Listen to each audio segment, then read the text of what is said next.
Today, it's time to get schooled. And speaking of today, did you know that on this day, April 27th, 1861, President Abraham Lincoln, when engaging the nation in the Civil War, suspended the writ of habeas corpus? Many at the time, as well as historians since, have questioned the constitutionality of such a move. What good is a constitution rooted in law if a president can violate those laws when deemed necessary? Historian James A. Duholm couldn't have said it any clearer.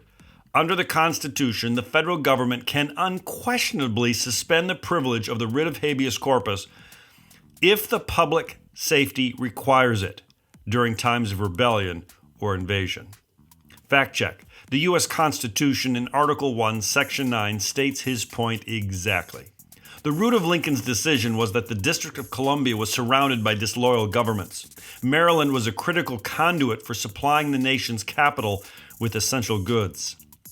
Lincoln's suspension of habeas corpus was used to arrest those culpable in spreading dissension and disloyalty in Maryland.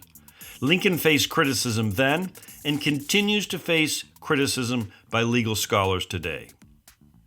What seems to be the powerful lesson of this little tale is that following the dictates of the U.S. Constitution is no easy task, especially when respectable scholars can interpret clear passages quite differently.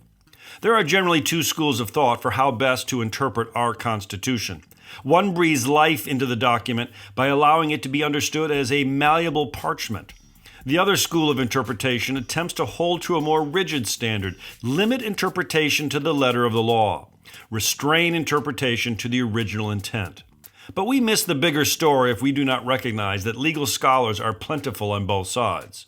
Both approaches to understanding the meaning of our Constitution make arguments that are acceptable to a broad spectrum of citizens. So what are we left with? Thankfully, a government rooted in powers that are checked, diluted, and built on compromise. We still can boast. We are a nation of law, not men. Psst, it's PROLOG with MR.REVIEW. It's a podcast that is digging tons of earth to find an ounce of gold, striving for a more perfect union.